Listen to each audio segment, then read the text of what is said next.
बस तूच आशा.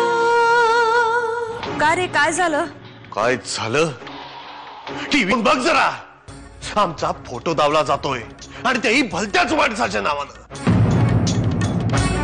काय? वय आम्ही जिथे कुठे असू तिथून संपर्क साधाय सांगितलाय.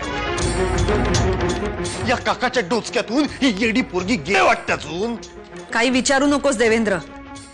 परत त्या वेडीला घरी घेऊन आलेत.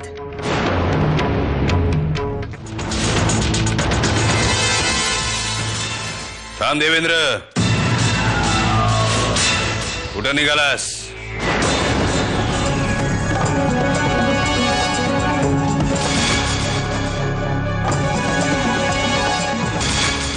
मुंबईला राबा. कशाला? कशाला म्हणजे त्या सटवीनी डोकं सटकवलंय. पाणी नाकापर्यंत पोहोचण्याआधीच तिचा काटाच काढतो. तुला कुठं बी जायची गरज नाही. पळा. आम्ही सांगतोय तेवढं ऐकायचं. पण आबा, आपण जर असं शांत बसलो तर तो काका त्या पोरीला घेऊन त्या विभासला हुडकत हुडकत इथे येईल. अरे त्योच तर डाव आहे दाजींचा. अगं त्या माऊलीचे आणि पोराचे शाप घेताय तुम्ही. त्यापेक्षा ते पोर त्यांना देऊन का टाकत नाही तुम्ही? हा, बास झालं. हा मुलगा या घराण्याचा वारस आहे. माझा आणि ह्यांचा मुलगा आहे हा. हे जगाला सांगायला ठीक आहे, पण स्वतःच्या मनाचं काय? खरंच तू या घराण्याला वारस देऊ शकलीस का? तुम्ही तुमची बडबड थांबवली नाहीत ना तर मला नाईलाजाने आबासाहेबांना किंवा ह्यांना सांगावं लागेल. अहो, विभासचाच फोटो दाखवतायत ना टीव्हीवर.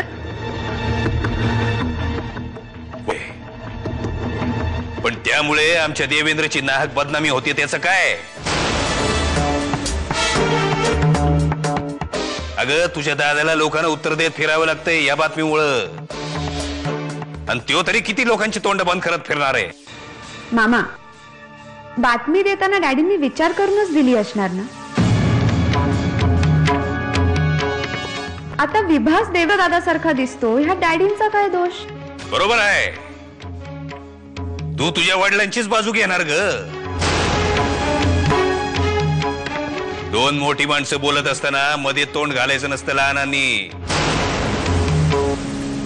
आम्हाला त्या पोरीला भेटायचंय आत्ताच्या आत्ता.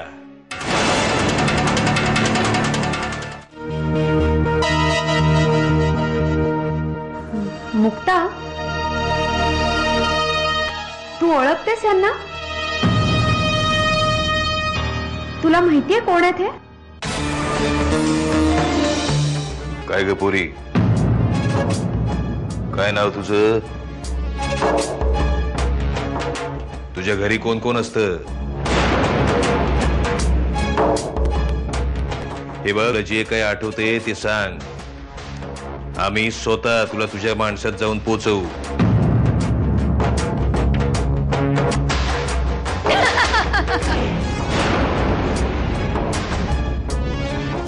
माझं बाळ,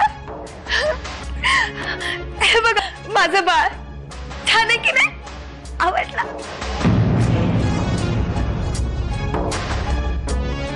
बोल रश्मी, मुक्ता कशी आहे? हो डॅड, मुक्ता बरी आहे. डॅड, मामा आलेत. काय?